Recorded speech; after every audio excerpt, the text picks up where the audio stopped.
اعوذ باللہ من الشیطان الرجیم بسم اللہ الرحمن الرحیم۔ عزیزان من، آج اکتوبر 1982 کی پہلی تاریخ ہے۔ درس قرآن کریم کا آغاز سورہ النجم سے ہونا ہے، 53ویں سورت۔ میں نے سابقہ درس میں یہ عرض کیا تھا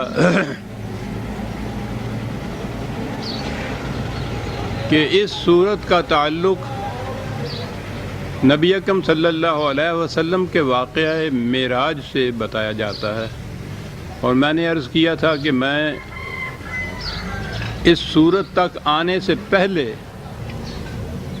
پس منظر کے طور پر اس واقعہ کے کچھ کوائف آپ کی خدمت میں پیش کروں گا۔ واضح رہے کہ میں عقائد سے بحث نہیں کروں گا،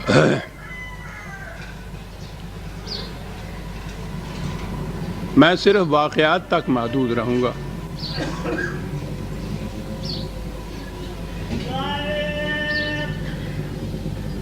واقعہ معراج کو دو مراحل میں تقسیم کیا جاتا ہے۔ ایک، نبی اکرم صلی اللہ علیہ وسلم کا مکے سے بیت المقدس تک جانا،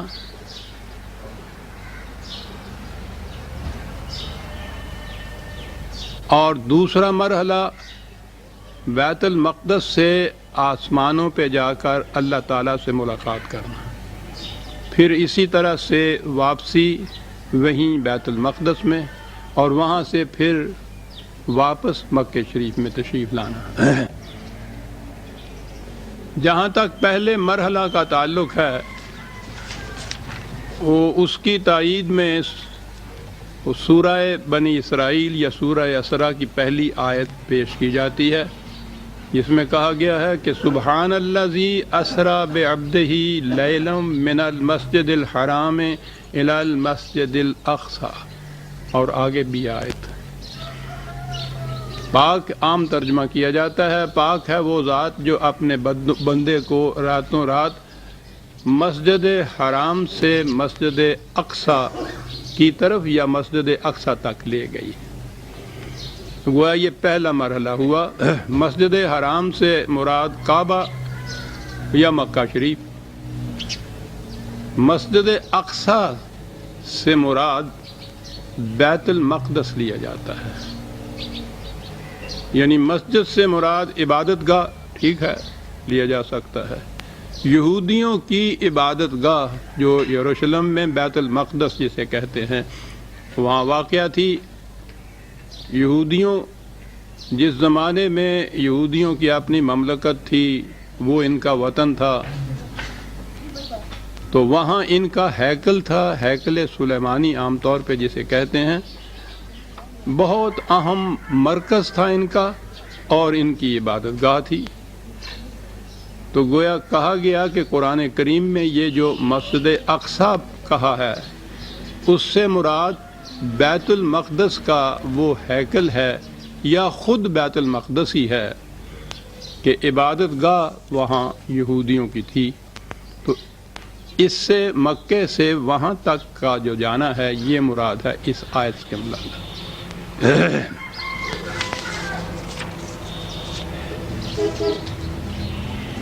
یہاں سے وہاں تک کی جو تفصیل ہے، کتب روایات میں متعدد مقامات پر یہ آیا ہے۔ ہمارے ہاں کی کتب تفاسیر میں پھر وہی بات آئی ہوئی ہے، متقدمین کے ہاں بھی، لیکن میں اس کی تفصیل ہمارے دور کے جو مفسر حال ہی میں جن کا انتقال ہوا، ابو العلا مودودی مرحوم، ان کی ایک تاریخ سے پیش کروں گا۔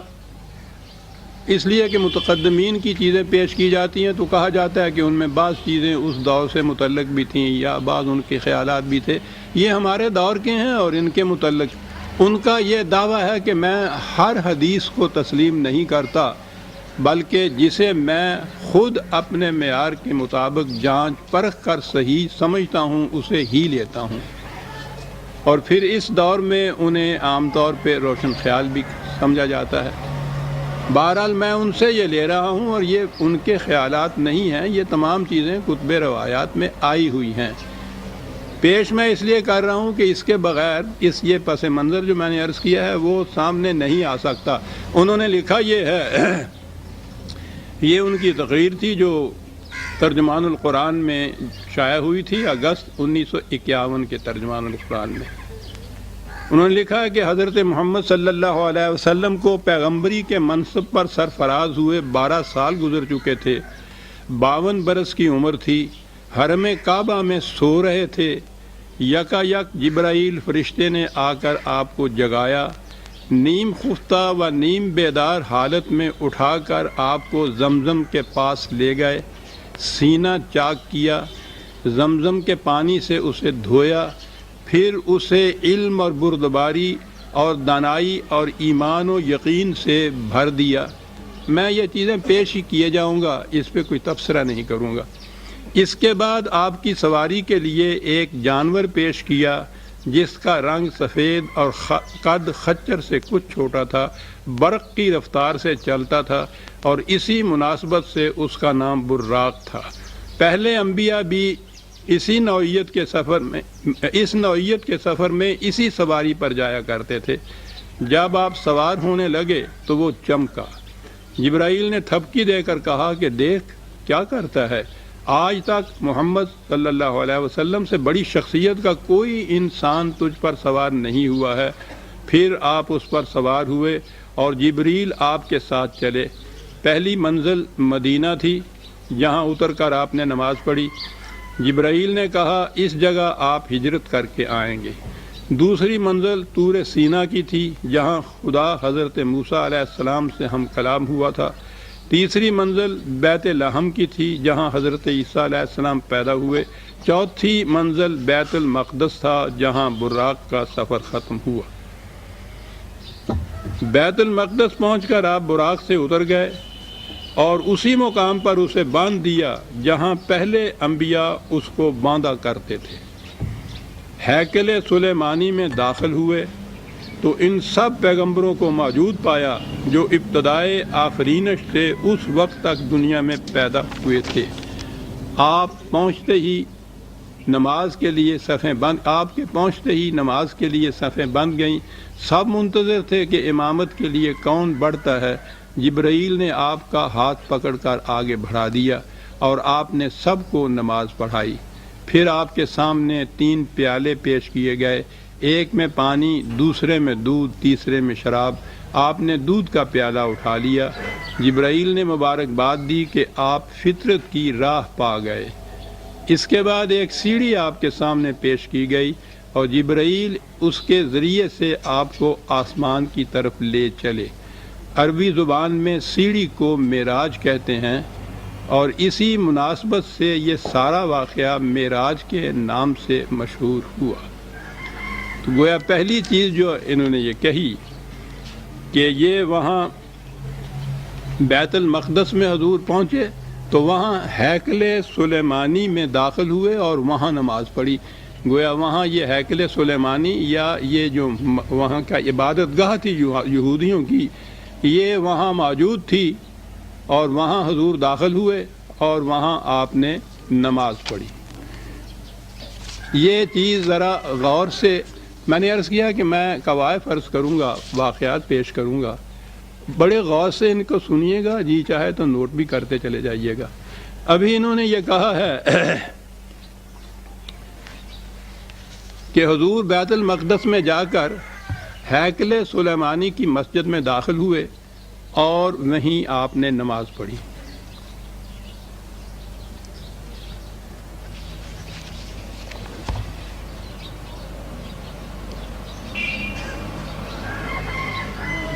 یہودیوں کا یہ دعویٰ ہے، آج کل آپ کو معلوم ہے بڑی اہمیت اختیار کر گیا ہے بیت المقدس، یہودیوں کا یہ دعویٰ، اور مسجد اقصی جسے ہم کہتے ہیں، تو یہودیوں کا دعویٰ یہ ہے کہ یہ تو شروع سے ہماری مسجد، ہماری عبادت گاہ تھی، مسلمانوں نے اسے مسمار کیا اور اس کی جگہ اپنی مسجد بنا دی۔ اسی دعوے کی بنیاد پہ وہ یہ کہتے ہیں کہ یہ ہمارا ہے، یہ مسلمانوں کا اس پہ حق نہیں ہے، انہوں نے تو، ان کا دعویٰ، انہوں نے تو غصب کر کے اس مقام پر اپنی مسجد بنا لی تھی، یہ مسجد سلیمان، ہیکل سلیمانی ہمارا، عبادت گاہ ہماری تھی، اسے مسلمانوں نے مسمار کر کے اور اس جگہ اپنی مسجد بنائی، اس لیے انہیں حق نہیں پہنچتا، یہ دعویٰ ان کا۔ اس دعوے کے جواب میں انہی مودودی صاحب نے ترجمان القرآن کی ستمبر 1969 کی اشاعت میں تعریر فرمایا۔ میں پھر دوہرا دوں، ابھی آپ نے دیکھا ہے، انہوں نے یہ کہا تھا کہ حضور بیت المقدس میں تشریف لے گئے اور ہیکل سلیمانی میں داخل ہو کے اس مسجد میں آپ نے نماز پڑھی، بلکہ نماز پڑھائی انبیاء کرام کی امامت کرتے ہوئے۔ آگے ذہن میں آپ کے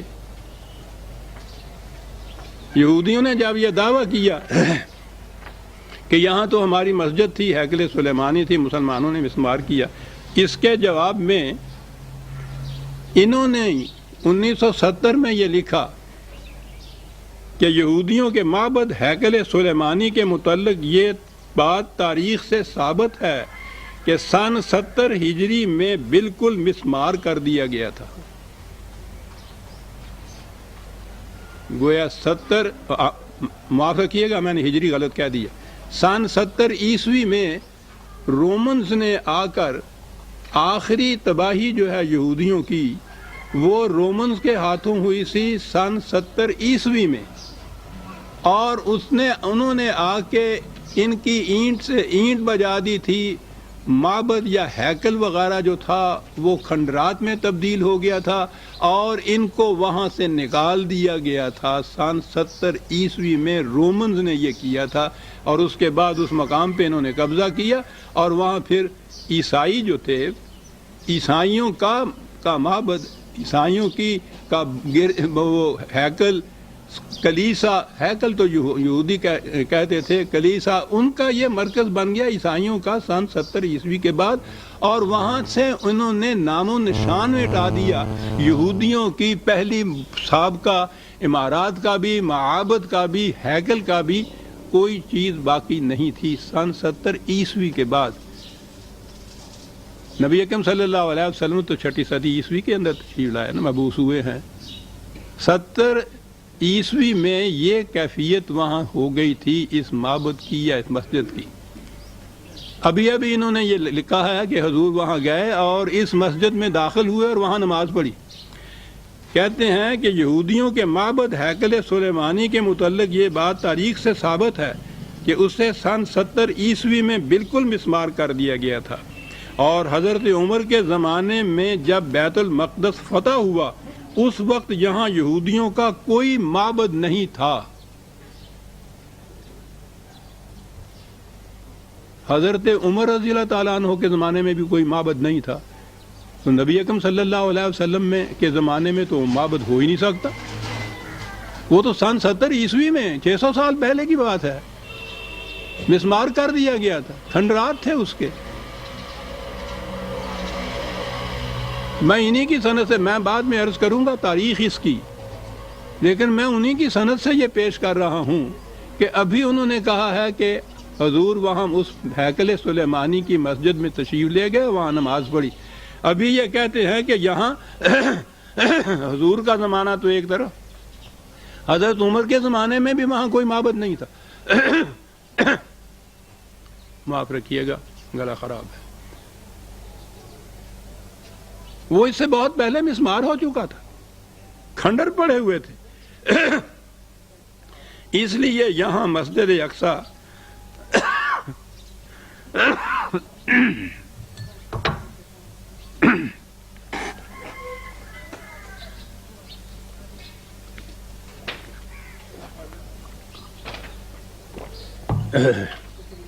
جی ہاں، یہ انہی کا بیان ہے۔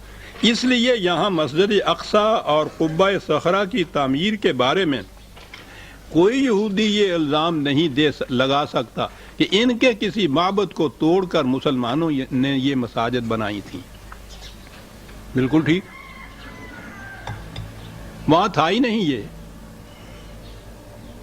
لیکن اس کے بعد تو پھر یہ دشواری پیش آئی کہ وہ جو واقعہ معراج میں یہ ہے کہ اس ہیکل میں یا اس عبادت گاہ میں حضور تشریف لے گئے، وہاں نماز پڑھی، نماز پڑھائی، تو اس کے متعلق پھر کیا کہا جائے گا؟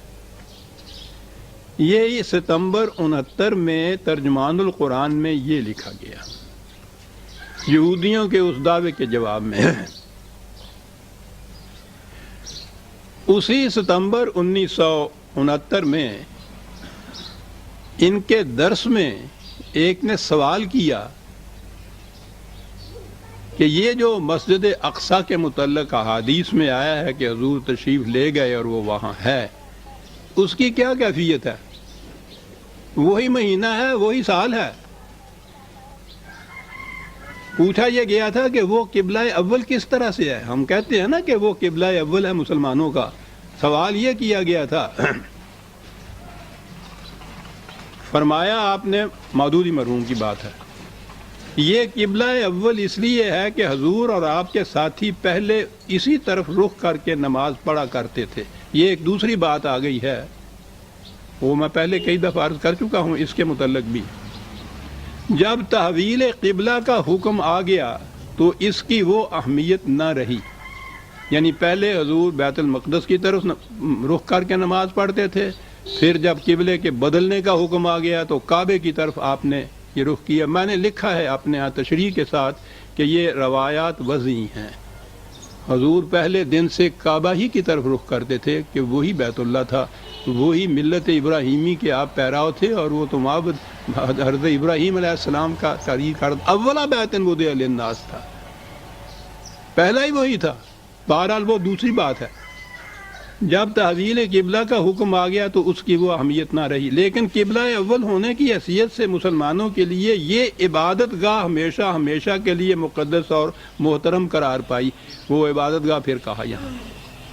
جب تک مکہ معظمہ میں حضور کا قیام رہا، آپ اس طرح نماز پڑھتے تھے کہ مسجد اقصی اور خانہ کعبہ ایک رخ میں آ جاتے تھے۔ اب یہاں اس کو مسجد اقصی کہا، جس کے متعلق ابھی ابھی لکھ چکے ہیں کہ وہاں کوئی نام و نشان یہودیوں کے معبد کا بھی نہیں تھا کہ جائے کہ وہاں مسجد اقصی کوئی ہوتی۔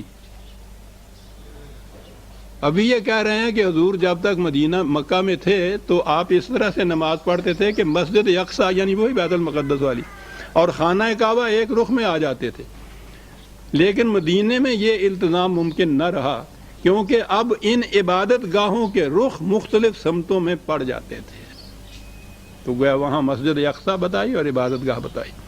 تحویل قبلہ سے پہلے حضور اور آپ کے صحابہ ایک طویل عرصے تک مسجد اقصی کی طرف رخ کر کے نماز پڑھتے رہے۔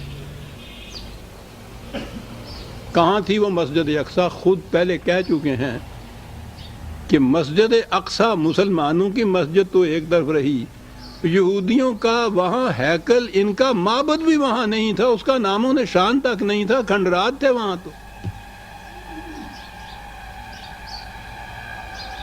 اب اس کو صرف عبادت گاہ ہی نہیں کہا، مسجد اقصی کہا۔ میں نے عرض کیا تھا کہ میں صرف واقعات پیش کروں گا، غیر جانبدارانہ طور پر ان دو ہی اقتباسات کو سامنے رکھ کے دیکھیے کہ کس نتیجے پہ آپ پہنچتے ہیں۔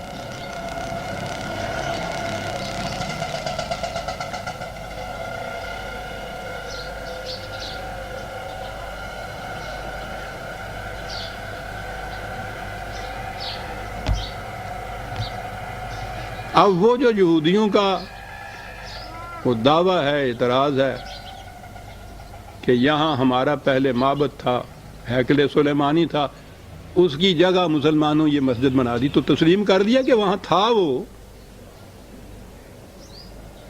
یہاں بنا لی گئی، اور اسی کے اوپر دعوے کی بنیاد رکھ رہے ہیں وہ۔ اس سے مجھے غرض نہیں ہے کہ ان کے دعویٰ کیا ہے، بنیاد کیا ہے، وہ تو میں تاریخ سے اور کچھ ثابت کروں گا۔ یہ بات تو خود یہ بتا رہے ہیں، کہہ رہے ہیں پہلے کہ وہاں حضرت عمر کے زمانے میں بھی کوئی معبد نہیں تھا، کوئی ہیکل نہیں تھا، کوئی مسجد نہیں تھی، کوئی عبادت گاہ نہیں تھی، کھنڈرات تھے۔ اور ابھی ابھی یہ فرما رہے ہیں کہ حضور جب مکہ میں تھے تو وہ مسجد اقصی کی طرف رخ کر کے نماز پڑھتے تھے، وہی ہمارا قبلہ اول ہے۔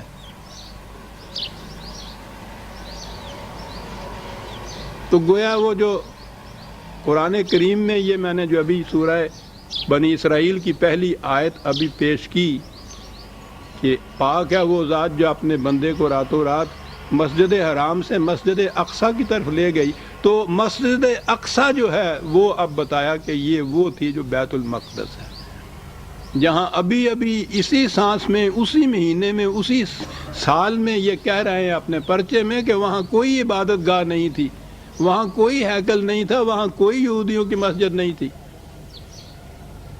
ابھی یہ کہہ رہے ہیں کہ مسجد اقصی کی طرف حضور نماز رخ کر کے نماز پڑھا کرتے تھے۔ تاریخی اعتبار سے عزیزان ایمان پہلے اس کو دیکھیے، میں نے عرض کیا کہ میں عقیدے سے بحث نہیں کروں گا۔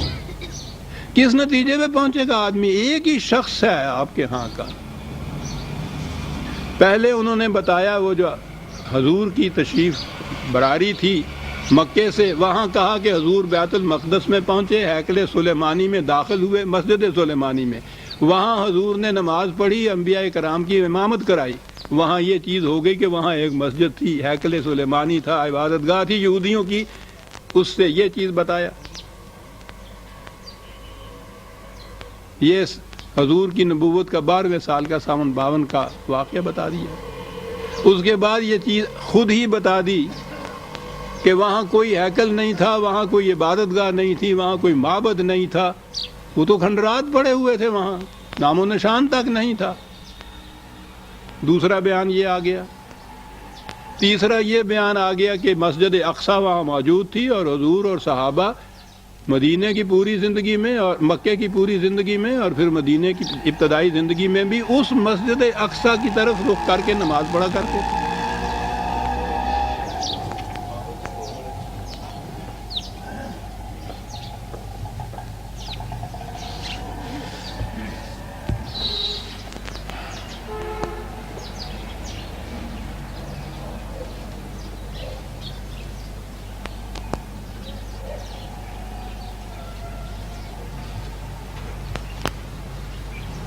تاریخ کی تحقیقات بتا رہی ہیں حضرت عمر رضی اللہ تعالیٰ عنہ کے زمانے میں یہ علاقہ فتح ہوا تھا۔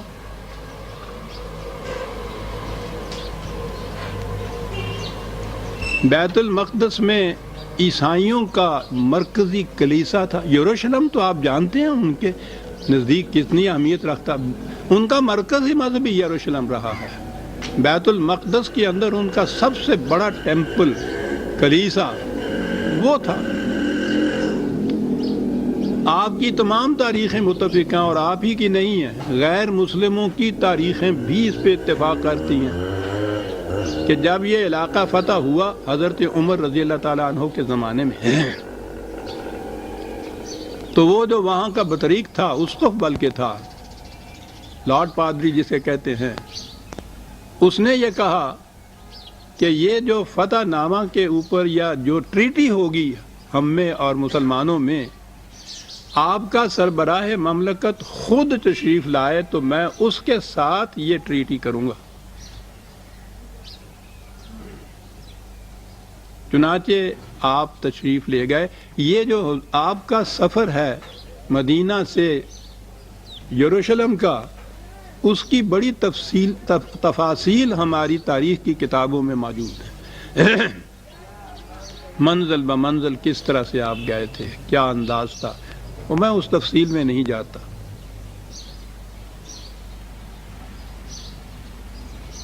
وہاں جب آپ پہنچے تو ان کے اس کلیسا یا اس کے گرجے میں اس کے ساتھ مصروف گفتگو تھے۔ غیر مسلموں تک یہ لکھ رہے ہیں واقعات۔ نماز کا وقت آ گیا، آپ نے ادھر ادھر دیکھا کہ نماز کہاں پڑھی جائے، تو اس نے کہا بطریق یا اسقف جو تھا پادری، اس نے کہا کہ میں یہاں بچھائے دیتا ہوں جائے نماز کپڑا، آپ نماز پڑھ لیجئے۔ آپ نے کہا نہ، آج میں نے اس ضرورت کے تابع یہاں نماز پڑھ لی، ہو سکتا ہے آنے والی ہمارے ہاں کی یہ امت اس اس چیز کو بطور پریسیڈنٹ پیش کر کے کہ یہاں نماز پڑھی گئی تھی، یہاں مسجد بنا لیں تمہاری گرجے کی جگہ، میں یہ طرح نہیں ڈالنا چاہتا. کیا بات تھی. پوچھو جو کہتے ہیں کہ مندروں کو گرا کے اور گرجوں کو مسمار کر کے وہاں یہ بنایا تھا، نماز نہیں پڑھی کہ بعد میں آنے والے اس کو ایک سند قرار دے لیں گے اور یہاں مسجد بنا لیں گے. نماز یہاں نہیں پڑھنی چاہیے. مجھے باہر نکلے تو یہ جس جگہ ہیکل سلیمانی تھا وہ کھنڈرات تھے. آپ کو معلوم ہونا چاہیے کہ عیسائی یہودیوں کے خلاف سخت عداوت اور نفرت کے جذبات رکھتے تھے کہ ان کے ہاں یہ عقیدہ نہیں بلکہ ان کی تاریخ وہ یہ بتاتی تھی کہ حضرت عیسیٰ علیہ السلام کو صلیب پر یہودیوں ہی نے چڑھایا تھا. انہی کے کہنے سے رومن گورنر نے یہ فتویٰ دیا تھا، یہی ان کے ہاتھوں یہ ہوا تھا. اور یہودی تو معاذ اللہ حضرت مریم علیہ السلام کے اوپر بھی تہمتیں لگاتے. تو یہودیوں کے خلاف سب سے زیادہ بڑی شدید نفرت اور عداوت عیسائیوں کو تھی. تو آپ سوچئے کہ ان عیسائیوں کو جب یہ بیت المقدس ان کے ہاتھ میں آ گیا یروشلم، وہاں انہوں نے اپنا مرکز بنا لیا، تو ان کے ہاں کے یہ جو نشانات یا عبادت گاہیں تھیں یا ہیکل تھے اس زمانے میں تھے. اس کے ساتھ انہوں نے کیا کچھ نہیں کیا. یہ ان کی تاریخ جو ہے خود رومنز کی سن 70 عیسوی کی بڑی تفصیل سے لکھا ہے کہ کس طرح سے ان تمام نشانات کو مٹایا گیا، کھنڈر بنا دیے. تو وہاں آپ نے دیکھا کہ اس مقام کے اوپر کھنڈر ہی نہیں بلکہ یہ عیسائی اپنے ہاں کا کوڑا کرکٹ سارا وہاں جا کے ڈھیر کرتے ہیں. آپ نے دیکھ کر کہا کہ تمہیں یہودیوں سے نفرت ہی صحیح، عداوت ہی صحیح، لیکن ان کے کسی ایسے مقام کی بے حرمتی کرنا جو ان کے نزدیک واجب التسلیم ہو، یہ تو انسانیت کے خلاف ہے. غیر مسلم تک لکھ رہے ہیں. اب فاتح کی حیثیت سے آپ وہاں کھڑے تھے، وہ آپ کو منع نہیں کر سکتا تھا. آپ خود اٹھے، ساتھیوں سے نہیں کہا، فوجیوں سے نہیں کہا، سپاہیوں سے نہیں کہا، خود آگے بڑھے اور اس کوڑے کو ٹوکری میں بھر بھر کے اٹھا کے دوسری جگہ پھینکنا شروع کیا. پھر تو ساتھ رفقا نے بھی یہ کچھ کیا. عیسائیوں کا یہ کوڑا کرکٹ اور غلاظت پھیلائی ہوئی جو تھی اس مقام کے اوپر، مسلمانوں کے سربراہ مملکت امیر المومنین نے اپنے ہاتھوں سے اس غلاظت کو صاف کیا. کہا کہ نہیں ہے وہ مقام یہاں تم نے مسمار کیے، لیکن بہرحال احترام تو ضروری ہے دوسروں کے جذبات کا. وہاں صاف کیا. وہاں ایک چٹان بڑی سی تھی، صخرہ یعقوب اس کو وہ کہتے تھے یہودی اپنے ہاں، چٹان کو کہتے ہیں. تو اس کے بعد وہاں سے غلاظت صاف کی اور وہاں یہ جو کچھ تھوڑی سی چٹان اونچی سی تھی وہاں آپ نے نماز پڑھی. اب وہ مقام جو تھا، سوال وہاں یہودیوں کا تو تھا ہی نہیں، کوئی تھا ہی نہیں یہودی وہاں، عیسائیوں کے قبضے میں تھا، مسلمانوں نے فتح کر لیا تھا. اب تو مسلمانوں کا مفتوح علاقہ تھا. وہ عیسائیوں کے ساتھ جو عہد نامہ ہوا ہے وہاں، اس میں یہی تھی کہ ان کو اجازت دی گئی تھی کہ تمہارا یہاں کلیسا رہے گا، تمہیں اجازت ہوگی اپنے مذہب کی، تمہیں اپنی پرستش کی اجازت ہوگی، ہم حفاظت کریں گے تمہارے کلیسا کی. لیکن اس کے بعد جتنا مقام تھا وہ تو ان کا مفتوحہ علاقہ تھا، جو جی میں آئے وہاں کرتے. تو اس مقام پہ جہاں آپ نے وہ چٹان تھا پتھر کا، وہاں نماز پڑھی تھی، اس کے قریب ہی ان لوگوں نے یوں ہی ایک سادہ سی ایک مسجد سی بنا دی نشان کے طور پر. یہ جو چٹان ہے، یہ بات میں حضرت عمر رضی اللہ تعالیٰ عنہ کے واقعی کہہ رہا ہوں. وہاں کوئی مسجد اقصی نہیں تھی، وہاں کوئی معبد نہیں تھا، وہاں ہیکل کا نشان تک نہیں تھا. یہ جس چٹان پہ یا پتھر پہ آپ نے نماز پڑھی تھی اس کے قریب ایک چھوٹی سی مسجد نشانی کے طور پر الگ جگہ پہ بنا دی تھی. امیہ کے زمانے میں عبد الملک بن مروان، اس نے ایک تو یہ جو پتھر چٹان تھی، اس چٹان پر ایک گنبد تعمیر کیا، قبہ جسے کہتے ہیں، اور جو کہا جاتا ہے کہ اس زمانے کی فن تعمیر کا شاہکار تھا۔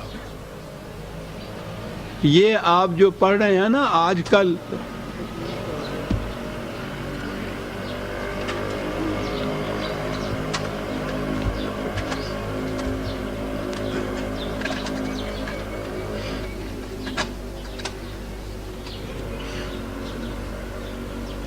قبۃ الصخرہ ایک پڑھ رہے ہوں گے آپ وہاں یہودیوں کے قصے میں، بیت المقدس کی کشمکش جو آج کل چل رہی ہے، مسجد اقصیٰ کا بھی نام آتا ہے اور یہ قبہ کا بھی نام آتا ہے۔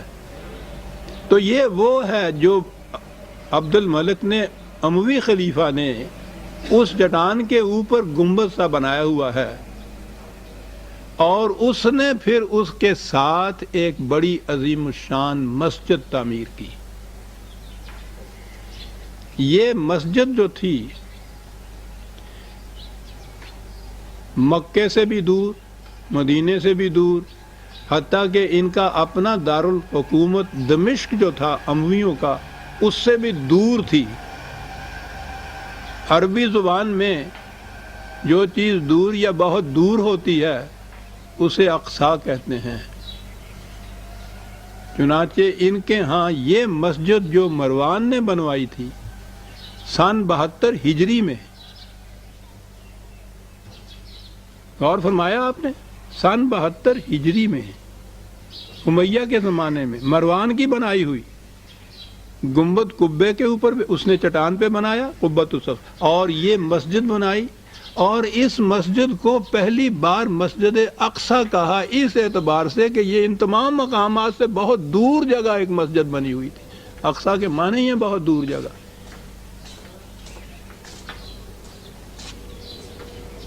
یہ مسجد وجود میں آئی ہے سن 72 کے قریب۔ وہاں وہ ایک ٹیبلٹ لگی ہوئی ہے، تختی لگی ہوئی ہے تعمیر کی، اس تختی پہ یہ لکھا ہوا ہے کہ مروان نے تعمیر کیا وہ قبہ اور پاس اس کے مسجد، اور سن 72 لکھا ہوا ہے ہجری اس کے اوپر۔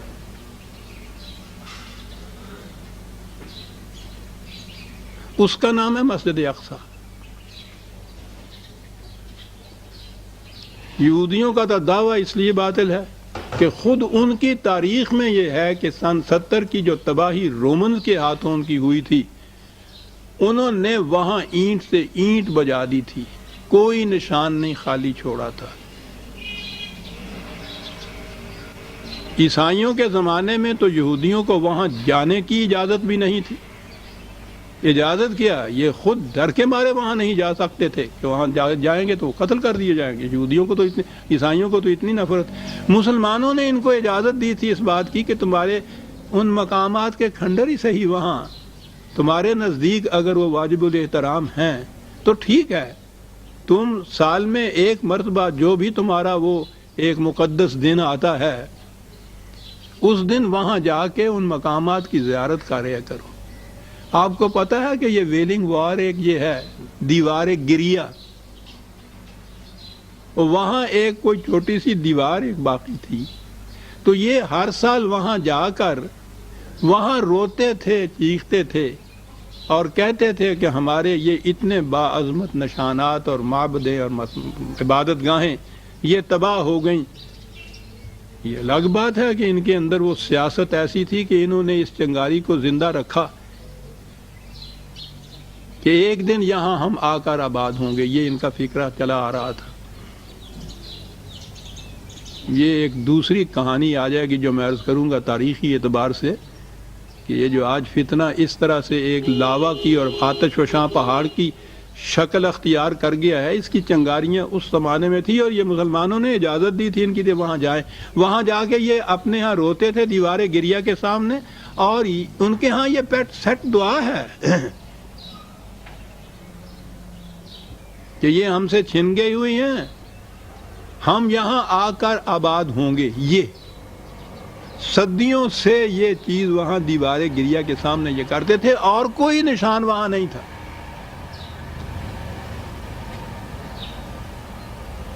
مسجد وہ موجود، مسجد اقصی جس کا نام قبہ وہ موجود ہے، قبۃ الصخرہ، یہ مسلمانوں کے قبضے میں رہے. کچھ تھوڑا سا زمانہ درمیان میں آیا صلیبی جنگوں کا، جس میں یہ پھر تھوڑے سے وقت کے لیے عیسائیوں کے قبضے میں یہ ملک آ گیا تھا. اس زمانے کے عیسائیوں کے قبضے میں صلیبی جنگیں جب ہوئی تھی، رچرڈ دی لائن ہارٹڈ وغیرہ آپ نے پڑھا ہوگا، وہ پھر تاریخ کا ایک واقعہ ہے، صرف اتنے سے وقت کے لیے. اس کے بعد پھر جب صلیبی جنگوں میں ان کو شکست ہوئی ہے اور یہ علاقہ بیت المقدس، فلسطین کا پورا علاقہ، سارا علاقہ یہ پھر مسلمانوں کے قبضے میں آیا ہے. اور اس کے بعد یہ پھر عیسائیوں کے یا یہودیوں کے قبضے میں نہیں گیا، الا اس کے کہ اس کے بعد یہ پھر اسرائیل نے اس ٹکڑے میں خود عربوں کے ملک کے ایک حصے کے اندر اپنی غالب طاقتوں کی مدد سے وہاں اپنے آپ کو متمکن کیا، بنا ڈالی ایک مملکت کی، اور آج ان کی یہ کیفیت ہے. یہ کل کا واقعہ ہے. ابھی دوسری یہ پہلی جنگ عظیم کے بعد جب یہ حصے بکھرے ہونے لگے ہیں تو اس زمانے کی یہ بات ہے. اس سے پہلے حضرت عمر رضی اللہ تعالیٰ عنہ کے زمانے سے لے کر آخر تک درمیان کا تھوڑا سا عرصہ چھوڑ دیا جائے جس میں یہ صلیبی جنگوں کے دوران عیسائیوں کے قبضے میں چلا گیا تھا، پھر یہ مسلمانوں کے قبضے میں آیا ہے، اور یہ علاقہ تو آج تک بھی مسلمانوں کے قبضے میں ہے، بجوز اس بحر زخار میں ایک چھوٹے سے بلبلے کے، جو بلبلہ ایٹم کا بلبلہ بن رہا ہے آج، یہ ان کے قبضے میں بھی نہیں آیا تھا. وہ مسجد وہاں موجود، وہ قبہ وہاں موجود، وہ آج تک موجود ہے. وہی تو ہے مسجد جس پہ وہ آتا ہے کہ انہوں نے آگ لگا دی، اس کو مسمار کرنے کی فکر کر رہے ہیں. یہ ہے وہ مسجد جس کا وجود سن 72 ہجری میں ظہور میں آیا، وہ ہے مسجد اقصی. اب یہ جو چیز پہلے کہی ہے، وہ جو روایات ہیں معراج کی، اس میں ابھی میں نے آپ کے سامنے پیش کیا ان کا بیان مودودی مرحوم کا، کہ حضور وہاں ہیکل سلیمانی کی مسجد میں تشریف لے گئے اور وہاں نماز پڑھی. اس کے بعد خود ہی یہ کہا گیا ہے کہ وہاں کوئی ہیکل نہیں تھا، وہاں کوئی عبادت گاہ نہیں تھی، وہ کھنڈرات تھے پڑے ہوئے، سوال ہی پیدا نہیں ہوتا وہاں کسی مسجد کا. یہ واقعہ ہے. یہ جو حصہ ہے یہ عیسائیوں کی تاریخ بتاتی ہے، کیونکہ رومن عیسائیوں کے ہاتھوں سے یہ ان کے ہاں کے جو معابد تھے کھنڈر بنے تھے. یہودیوں کے ہاں موجود ہے، اور انہوں نے بڑی تفصیل سے، اور وہ تو روتے چیختے چلاتے اس کو بیان کرتے ہیں. وہاں سے یہی نہیں کہ معابد ان کے کھنڈرات میں تبدیل ہوئے تھے، یہ وہاں سے جو نکالے گئے ہیں. تو پھر دی وانڈرنگ جیوز ان کو جو کہا گیا ہے نا، یہودی سرگرداں، خانمہ خراب، جن کا کوئی گھر ہی نہیں تھا. اس کے بعد یہ آج تک اس اسرائیلی مملکت سے پہلے تک ان کا کوئی دنیا میں گھر نہیں تھا.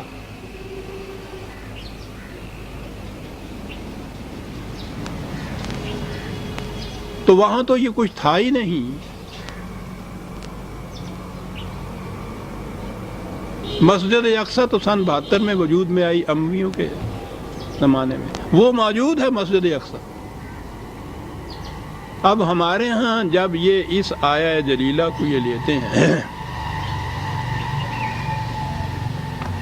کہ پاک ہے وہ ذات جو اپنے بندوں کو راتوں رات مسجد حرام سے مسجد اقصی کی طرف لے گئی، تو چونکہ وہاں مسجد اقصی اب موجود ہے، وہ مسجد اقصی، تو اس نسبت سے یہ کہا جاتا ہے کہ قرآن کی یہ آیت میں جو مسجد اقصی آئی ہے، یہ مسجد ہے جو وہاں مسجد اقصی کہلاتی ہے. جب یہ آیت نازل ہوئی ہے تو وہاں مسلمانوں کی مسجد تو ایک طرف رہا، یہ یہودیوں کی سجدہ گاہ بھی وہاں کوئی موجود نہیں تھی، ان کا ہیکل موجود نہیں تھا، ان کی عبادت گاہ موجود نہیں تھی، ان کو وہاں جانے کی اجازت نہیں تھی۔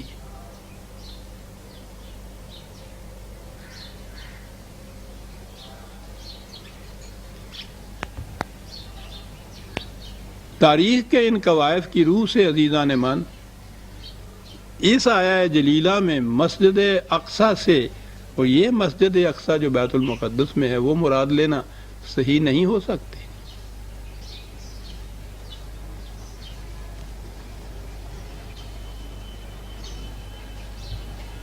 غیر مسلم مورخین نے اور مستشرقین تو ان کے ہاں کے بہت تحقیقات کرتے ہیں، اور یہ تو وہ چیز ہے جس میں کچھ زیادہ کاوش کی ضرورت بھی نہیں ہے۔ ان کی تاریخیں جو ہیں یہودیوں کی اور عیسائیوں کی، خود آپ کی، اس میں یہ چیزیں موجود ہیں کہ سن 70 میں یہ سب کچھ تباہ اور برباد ہو گیا تھا۔ حضور کے زمانے میں، بلکہ حضرت عمر رضی اللہ تعالیٰ عنہ کے زمانے تک میں کھنڈرات تھے۔ اس مسجد اور وہ قبہ جو بنا ہوا ہے، ان کے اوپر وہ تعمیر کی تختی لگی ہوئی ہے، اس کے اوپر سن 72 ہجری لکھا ہوا ہے، کندہ ہے۔ عجیب بات ہے، اگرچہ بعد میں وہاں کچھ حصے اس کے بوسیدہ ہو گئے تھے یا کسی حادثے سے کچھ حصہ میں مسمار ہو گیا تھا، تو ہارون رشید کے زمانے میں اس نے مرمت کرائی تھی ان کی،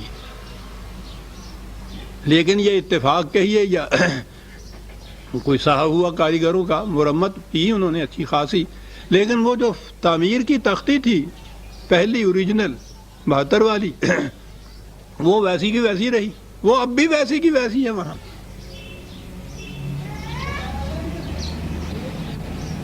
میں خود تو نہیں گیا کہ میں اپنا تشمدید یہ کہوں، لیکن یہ تو وہ چیز ہے کہ جس پہ ہزاروں لوگ ہر سال وہاں سے ہو کے آتے ہیں سر۔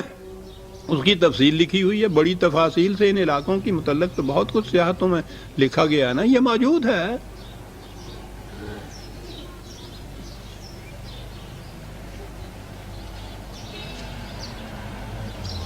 تو وہ مسجد تو مراد نہیں ہو سکتی کہ وہاں مسجد ہی نہیں تھی حضور کے زمانے میں، وہاں ہیکل بھی نہیں تھا، وہاں یہودیوں کی عبادت گاہ بھی کوئی نہیں تھی۔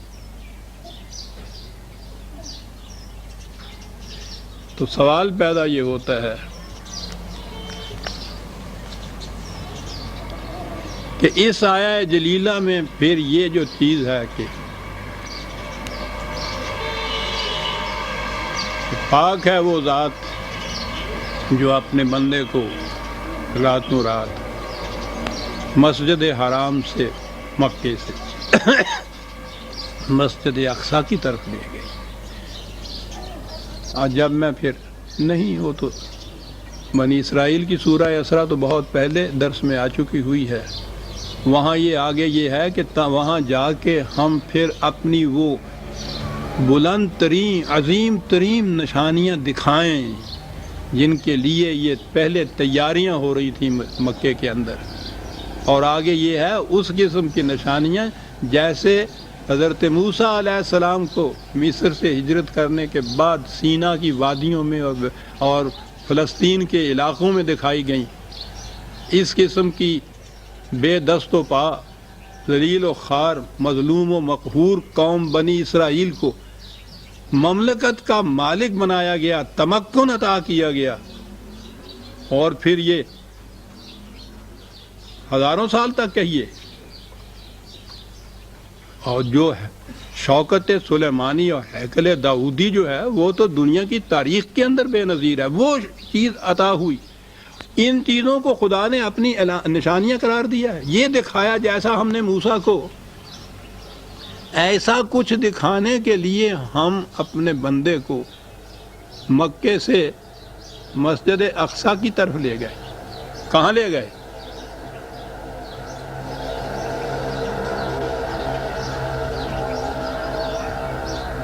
میں درمیان میں اپنی میں کی بات نہیں کرتا، واقعہ عرض کرتا ہوں۔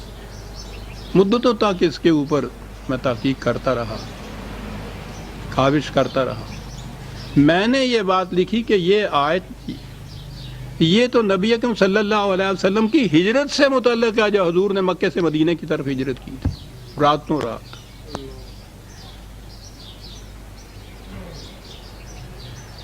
سوال یہ پیدا ہوا کہ یہ مسجد اقصی یہاں کیسے آ گیا؟ میں نے بھی لکھا اور مجھے خوشی ہوئی اس کے بعد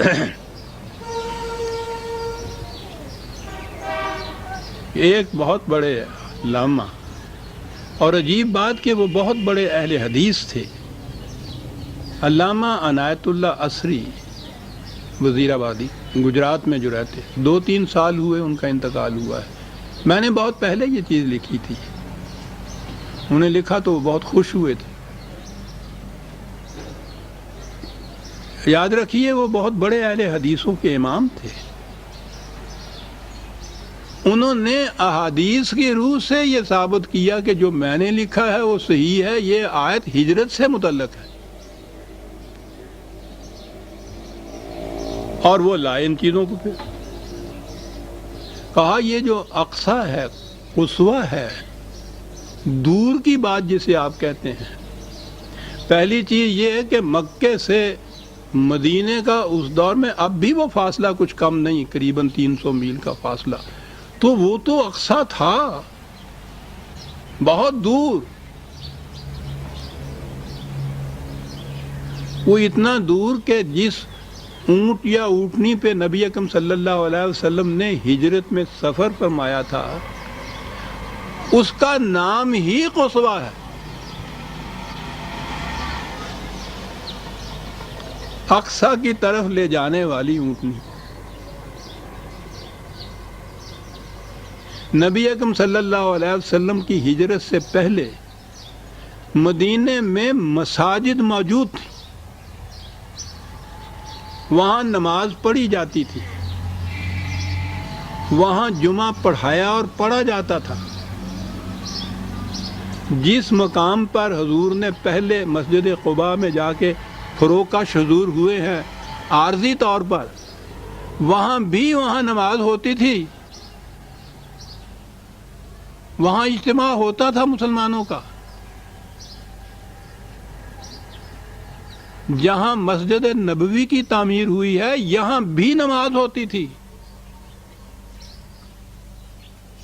انہیں مساجد کہا جاتا تھا۔ تو اب یہ مساجد تو موجود ہیں اور یہ مقام اقصی بھی موجود ہے، بہت دور۔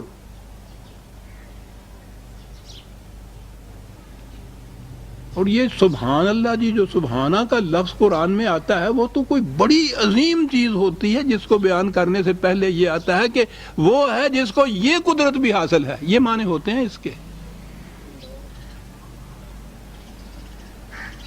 کہ مکے جیسی زندگی بسر کرنے والے مکے کے اندر پتھر پڑ رہے ہیں، گھالیاں پڑ رہی ہیں، جان کے لاگو وہ ہو رہے ہیں، بلند آواز سے کوئی کلمہ زبان پہ نہیں آنے دیتے۔ ان حالات میں ساتھی پہلے ہجرت میں حبش کی طرف چلے گئے ہیں، حضور طائف کی طرف تشریف لے گئے ہیں، تو وہاں انہوں نے پتھر مارے حضور پہ۔ وہاں ان حالات میں اور دعویٰ پہلے دن سے حضور کا یہ، اور خدا کا وعدہ کہ بہت بڑا تمکن حاصل ہوگا، اس دین کو مملکت حاصل ہوگی، یستخلف الذین، استخلاف فی الارض حاصل ہوگا ایمان اور عمل صالح کے نتیجے میں، رسول اور تمہارے ساتھیوں کو، محمد رسول اللہ والذین معہ کو۔ یہ وعدے، یہ دعوی ہو رہے تھے۔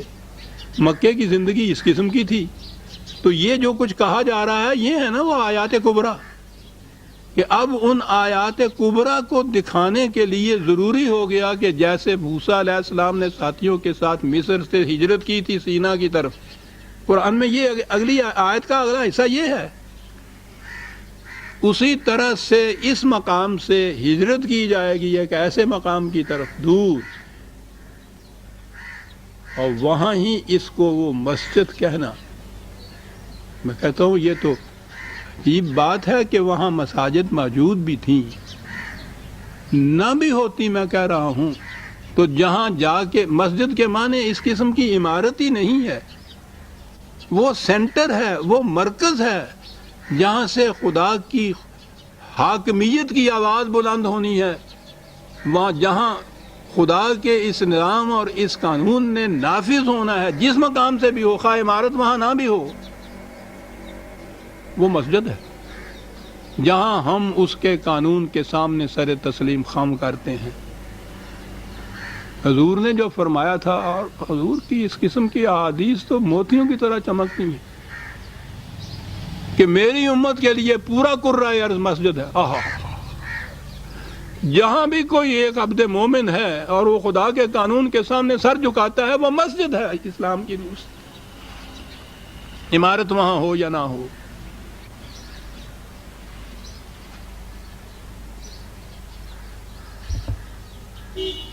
پاک ہے وہ ذات جو راتوں رات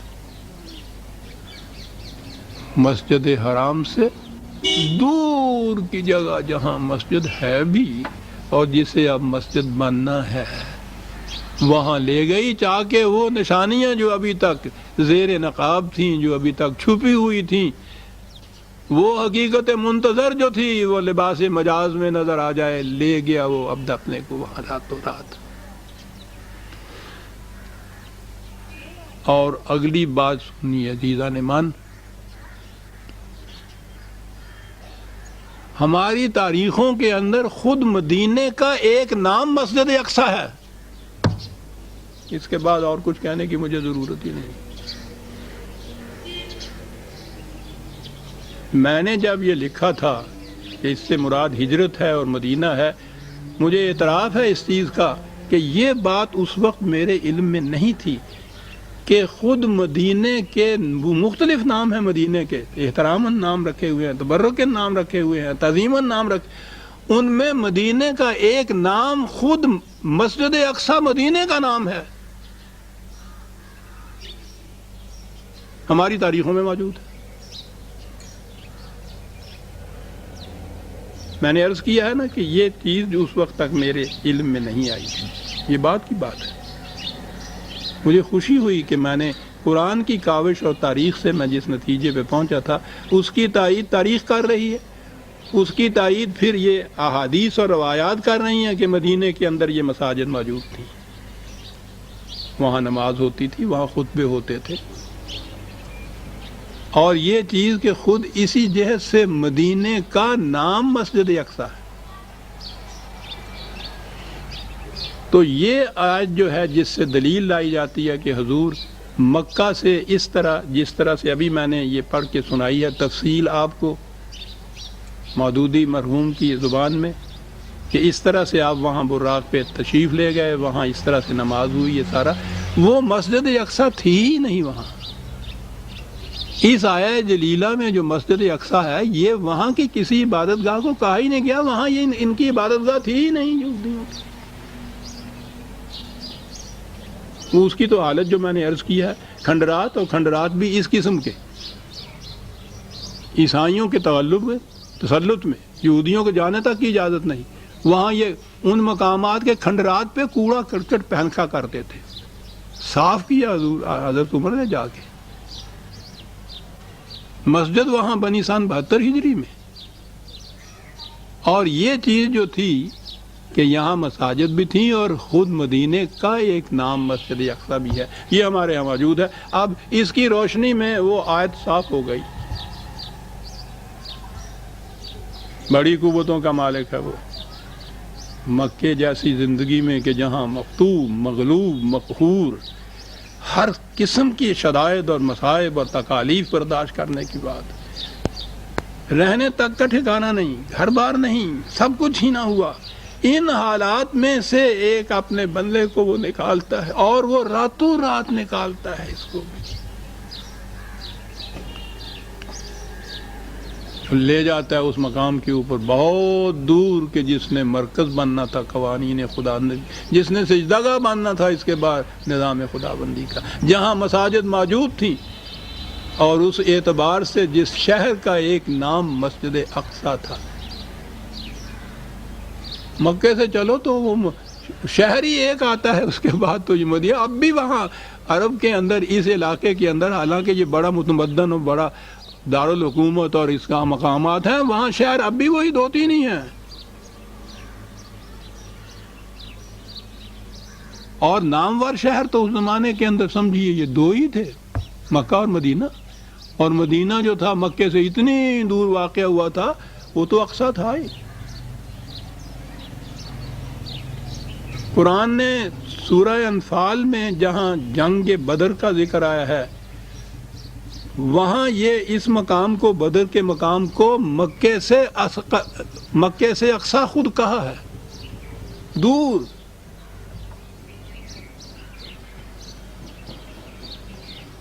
تو عزیزان من، ان حقائق اور قواعد کی روح سے یہ جو پہلا حصہ بتایا جاتا ہے معراج کا، مکے سے بیت المقدس جا کر یہ چیز جو ہے، ان حقائق کی روشنی میں وہ ان چیزوں کے اوپر، وہ ان کے روشنی میں وہ اس پہ پورا نہیں اتر رہا. مسجد اقصیٰ سے مراد مدینہ طیبہ ہی مراد ہے حقیقت میں، اور یہ آیہ جلیلہ ہجرت نبی اکرم صلی اللہ علیہ وسلم سے متعلق ہے. یہ ہیں جو میں نے عرض کیا ہے کہ قوائف اور حقائق کی روشنی میں جس نتیجے کے اوپر ہم پہنچتے ہیں، یہ پہلا حصہ آ گیا. اگلا حصہ ہے وہ بیت المقدس سے آسمانوں کے اوپر جانا، حضور کا بارگاہ خداوندی میں حضور سے، اللہ تعالیٰ کی ملاقات سے شرف یاب ہونا، یہ اگلا حصہ ہے. اور اس کے متعلق جیسا میں نے ابھی عرض کیا ہے، سورہ النجم کو پیش کیا جاتا ہے.